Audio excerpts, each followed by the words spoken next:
tugize gutya tubona uwahoze ari umuyobozi wa Rayon Sport mu minsi yashize Jean Fidel azanye rwose na Perezida Tade barimo baraseka mu mafoto aje gusura imyitozo y'ikipe ya Rayon Sport benshi babyibazaho ariko mbere ko tubyibazaho mbere ko tureba amakuru ari mu ikipe ya Rayon Sport mbere ko tugaruka ku mwiherero batangiye bitegura umukino umutoza Afahamia w'ikipe ya Rayon Sport aratangaza iki mbere y'uyu mukino ugiye kubahuza n'ikipe ya Kiyovu Sport. Les choses les plus difficiles c'est les premières choses longtemps. Ibintu byose biragoye hashize igihe kinini gusa cyambere nuko ari umukino wa mbere tugiye gukina tuzakina na Kiyovu Sport ni umukino w'ingenzi unakomeye niyo mukino tugiye gukina ugiye kudutegura gukina umukino Confederation Cup twe twiteguye no gukina umukino icyo nzi nuko Kiyovu Sport ari ikipe nziza n'abizigari derby gusa twe turiteguye peut-être qu'ils sont blessés et on a un joueur qui n'est pas encore prêt. Mu kipe yacu dufite imvune ebyiri ndahamya ko ibyo bitahagarika ikipe nk'ikine umukinnyi umwe cyangwa se babiri ntabwo ahagarika ikipe ngo ireke gukina dufite umukinnyi navuga ko atiteguye abo ni Mohamed Sheri ndetse na Yusuf ntabwo yari yabijana ku ijana gusa nta gihombo twe dufite Rayon Sport buri gihe ihora ari ikipe ikomeye ntabwo ijya igendera ngo hari umukinnyi wabuze ngo hari ababuze umwe babiri cyangwa batatu ntacyo bitwaye uko ikipe yakwitwara nizeye ko twiteguye ku mahirwe make ntabwo twabashe gukina umukino w'icyumweru gishize twababajwe n'uburyo tutakinnye umukino wa Ali Mereki ni umukino tutakinnye kandi wari kutugira igitekerezo cyiza cy'ikipe dufite gusa ndashima Imana nubwo tutakinnye turiteguye twararuhutse bihagije kubera Imana ndahamya ko uzaba ari umukino mwiza kuri twe. Regardez, je vais te parler. J'ai joué l'année dernière. Reba reka nkubwire niko nakinaga umwaka ushize muri Mukura nahinduye byinshi nakinaga abadefanseri babiri wakwibaza ngo bari beza kuruta ba Rayon Sport oya abantu baravuga bakavuga ibyo bashaka kuri tactique zanjye ntago bashaka kureka abantu ngo bakore barebe ngo bashaka kuriya oya ntago ari byo ugende kuri ibyo ntacyo wageraho mu kazi bavuga byinshi bafite abo bashaka ariko oya ntago ari uko nkora nitwe dufite abakinnyi ndarahira mwareba igice cya mbere mu mibare tuba twakoze neza tugatera igitutu tugaherekanya umupira naho wagera mu gice cya kabiri ariko ngo reba bo bagendera ku rukundo bakunda abakinnyi bakurikije n'ibyo bifuza gusa ngewe ndi hano nta mpuhwe mfitiye umukinnyi uwo ari we wese mfite amarangamutima ya Rayon Sport ikindi cyaza icyo ari cyo cyose niyo umuhungu wanjye yaba ari hano atabikwiye ntabwo yakina ntabwo njya ntanga impano nuko abantu banzi ndibaza nti se njye mfite abana hano gusa abantu barashaka kwirirwa bavuga ngo biriya ntabwo ari uko bikorwa ngenda umunyamwuga ntabwo nkunda igitugu nk'icyo no muri Mukura barabizi nakoranaga na buri wese même à Mukura je suis collaborateur avec tout le monde je t'aide.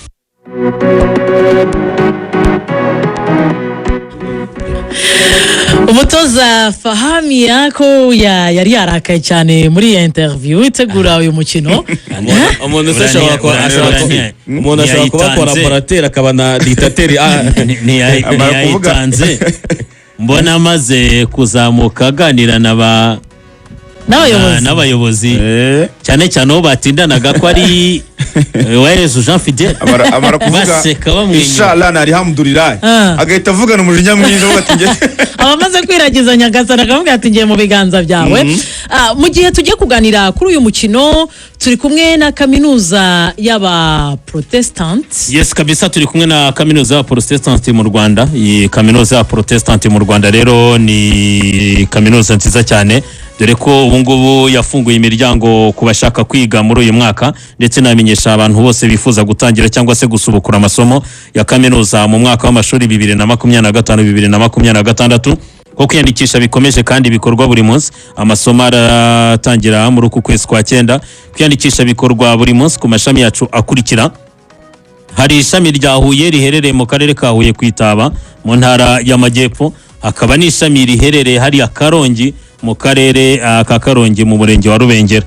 kwiyandikisha rero nyamureka nimuze kuko hari program zikurikira hari nka Faculty of Architecture and Green Technology akaza Faculty of Education akaza Faculty of Development Studies akaza Faculty of Theology and Religious Study ndetse n'abashaka za postgraduate diploma na mwagiye mu mashami agiye atandukanye mu mibyizi barigisha hari abiga weekend ndetse n'abiga mu biruhuko holidays ku bindi bisobanuro mwaduhamagara kuri 078 44 15 19 4 ni Huye campus, ndetse abashaka information kuri Karongi campus ni 0783 05 nyamuneka rero ikiza no ko abanyeshuri bajya kwimenyereza umwuga mu Budage ndetse no mu Buyapani. Dutanga scholarship ku banyeshuri batsinda neza cyane.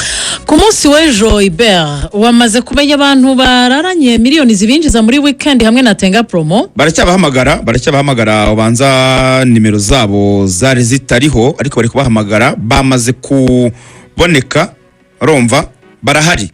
Ikikurikiyeho nuko bazana amarangamuntu yabo, bakareba amazina yabo, ubundi igikurikiyeho bagahabwa miliyoni zabo.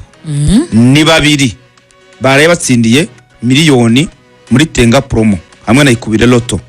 Izi miliyoni babonye ebyiri ni miliyoni za bonus, ntabwo rwose ziri kuri bya bihembo 50 miliyoni 50. Ni miliyoni za bonus zihabwa umuntu watse facture ya IBM, ubundi akiyandikisha muri Tenga promo akanza kanyenyeri 5 urwego. Bonus ni nyongera bahawe. Birashoboka cyane ko harimo uwayihawe, hari n'ibindi bihembo yahawe cyangwa se zahabwa bisanzwe bihari muri izi bonus. Ubwo rero abantu bagomba kumenya ko buri wa kane ku muntu wakanza kanyenyeri 5 urwego amaze kwaka IBM ahita abona token imwinjiza muri iyi tombora ya bonus ya miliyoni itangwa buri wa kane. Icyo ni kimwe, ariko kandi ugomba kumenya ko kwaka facture ya IBM byakabaye ari nk'itegeko kuri wowe, kubera ko bigufitiye inyungu zirenga 5, ariko nakubwira 3. Inyungu ya mbere nuko uba utanze umusanzu wawe mu kubaka igihugu. Iyo ni inyungu yumvikana kandi buri munyarwanda wese yagashyikiye. Iya kabiri nuko usubizwa 10% ya TVA yayo wishyuye. Hari amafaranga wishyuye ariko ari nakugarukira. Iyo ni inyungu buri wese yakifuza. Ubushoye ukunguka kandi nako ntubu nashoye urahaha ukunguka. Nuguhaha ukunguka kubera gusa kwaka facture ya IBM byoroshye cyane. Hanyuma ariko hamwe na Tenga promo hari miliyoni 50 ifite itanga buri kwezi. Abone mabona miliyoni 500, 500, 100 baba ari benshi. Buri kwezi miliyoni 50 ziratangwa ku bantu bagiye batandukanye. Yego. Ku bantu batse facture ya IBM, ubundi bakiyandikisha muri Tenga promo bakanza kanyenyeri 5 urwego, bagatangira gukina. Nubundi bakanza ku kanyenyeri nkubwiye, ubundi bagatangira guhabwa ibihembo kubera gusa kwaka facture za IBM. Ubwo rero nawe uyu munsi ibintu byose uza guhaha ugiye kwinjira muri weekend, unoza guhaha ibintu byinshi mama nava. Urabyizeye se? Uraha biki? Komenga myera. urakabaza Ibyo byose uza kwaka facture ya IBM birumvikana kugira ngo nawe utsindire ibihembo byo muri Tenga promo hamwe na utabajije ntuza se mu bicu ni uhaha. Iyo mpamvu mbajije Rigoga wa gatanu ntago bindeba, ndaba ninjiye mu isaba. Uratura gusa. No gutura nayo narateguye cyane. Ariko aho uzahahira ira facture yagutegereje IBM wose ntabwo bikureba ibe, ntabwo bikureba. Ntawe wivuga za facture z'ibitoki ngo nibingo ngo nibipri nuza bibiri ntabwo bihura. Ariko nakwandikira ngo nuza ngo ibitoki ngo bibiri ngo nibinuza ngo bibiri akanateranya nabi akoza gaja ibitoki na orena byo mu gabyara. Oya za facture zo mu kabari zanditseho gutya akanateranya nabi akanakwibiramo azana agapapuro. ntabwo bikunda. Oya nabyemeye. Ariko kazingazingo kambwa ati genda bike muri gobert. Ari bijyaga kwibiramo agateranya nabi, ariko IBM iteranya neza. Ntabwo usubiramo. Iyo ni Tenga promo. Mukanya twumvaga umutoza ikipe ya Rayon Sport Afahamia. Samir umvise ko agarutse ku bantu banenga imikinire ye, hanyuma abanenga abakinnyi ahitamo gukinisha, ndetse anavuga arakaye cyane ku bantu bamuvuga kuko aranageze aravuga ati niyo yaba ari umuhungu wanjye uri hano ntago namuha umwanya wo gukina mu gihe nabona nta bushobozi abifitiye. Iyi kipe ya Rayon Sport ijoro ryakeye yinjiye mu mwiherero. Amakuru namenye nuko bari muri hoteli ya Jean Fidel wahoze ari umuyobozi w'ikipe ya Rayon Sport. Hanyuma kandi ni hoteli na hotel ni motel ni amacumbi ni motel kurose lokali barimo. Ubundi turabyoroshye tuvuga ngo binjiye muri lokali. Aho ni sawa ya Jean Fidel. Yego niho bagiye gukorera umwiherero bategura uyu mukino. Ku mbuga nkoranyambaga z'ikipe ya Rayon Sport bavuze ko Mohamed Cheli ntawe uhari, yaravunitse. afite ikibazo cya buriya yari yabaye nk'ugaruka niba munabyibuka niba bitubwiyeho wasiri twamwakiriye kuwa gatandatu w'icyumweru gishize bategura match yo ku cyumweru ya Elimeleki birangira itabaye yari yatubwiye ko nawe ari kuri kavaringa ndetse iyo byari bukunde ari umutoza ari mu minota mike cyane ariko urumva umutoza atamugerageje muri match n'imyitozo ikomeye cyane yo gutegura match wenda yanze kumuriska kuko yagiye avunika mu gihe abandi bakinaga match amikare mwarabyibuka izo match za Vipers ni yazikinnye n'izo za Yanga ntabwo ari umuntu wari available cyane rero yahisemo kumwiyorera ubwo na Emery yavunikiye kuri match y'Ingoma bakina kipe ya Gorilla ndabyibuka ko yavunitse rwose mu gice cya mbere cy'umukino amaze gukina nk'iminota nka 20 ndetse bamwe mu bafana bagira ngo wenda ni ikibuga cy'Ingoma cyamunaniye n'iryo zuba ryaho na tapi ariko yari yagize ikibazo cya tando yakandagiye nabi ababara kano gatsitsino abaganga bamwitaho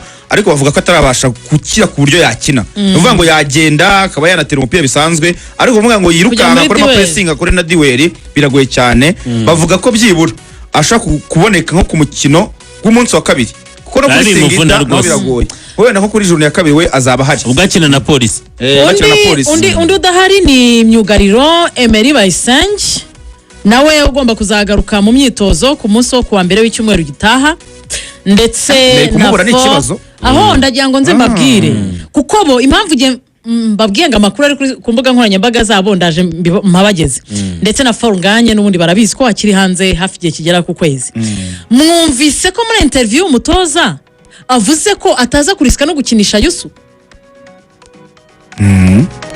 ku mbuga nkoranyambaga za Rayon Sport bo nabangaba batanze batatu kuri update ku bakinyi badafite mu kibuga ubwo ntari bugiye ngo pressure avuga ati sinajya kuri pressure yo gukinisha umuntu ndabitewe nuko hano bo babyifuza werega ntahamuzi none n'ubundi wavuga ko ari ikibazo cy'imvune ngo ntameze neza avuga ko atameze neza yavuga ko atameze neza ariko n'ubundi ku makuru mfite Yusu Dianya Kizi bavuga ko tazakina umukino wa mbere wa shampiyona kandi ikintu cya mbere cyabyishe ni match yasubitswe ya Elimeleki kubera ko umutoza niho yagombaga kurebera Yusu Dianya urwego ariho ahagaze ate akamugereranya wenda aravuga muri match ahagaze ate pari raporo wenda ya Fabrice pari raporo ya Kabanga zivuye mu kipe y'igihugu urumva n'abandi bakiri ba defenseur bahari na Barushema urumva rero kuvuga ngo umuntu avuye muri iwabo muri Senegal ntiyakora imyitozo araje nta match nimwe mwakinanye yagishuti muri precision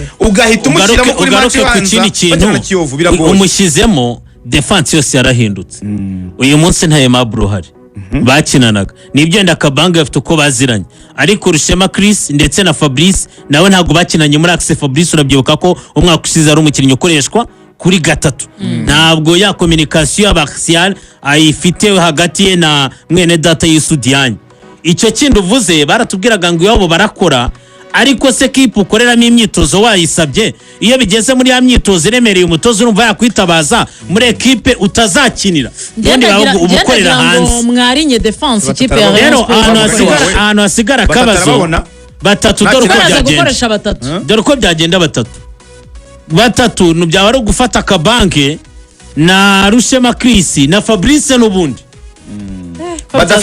batatu buretse gato badafite umusimbura iyo defense idafite n'umuyobozi kuko uyu munsi buremera Bayisenge yabagarimo akayobora kuko iyo leadership arayifite aho yagiye anyura kuri experience agafasha Fabrice ndetse na Rushema Chris ubu na Emery nawe ntawuhari kubigendanye na leadership burani nacyo kintu navugaga ati uko byagenda kose yakse Yusu Dianya azayikinamo kuko ni umuyobozi yakina ari uyoboye abo bakinnyi babiri bamugaragiye akamenya uko abayobora mu nshingano ariko uyu munsi ugiye gufata Fabrice nawe yisezo twaramubonye muri precision ariko precision isi championa precision isi match ifite ikivuze akiniye ubwo ibumoso mu ba defenseur batatu undi waba akina ni Kabanga akina iburyo Rushema Chris akabayobora cyangwa se Kabanga akaba ari ubayobora Rushema Chris agakina yaje iburyo Kabanga ibyo nawe ubyibaza Kabanga araje iburyo none Rushema ajya muri center abahagarira hagati none Fabrice akiri ibumoso wenda umuyobozi muri avuga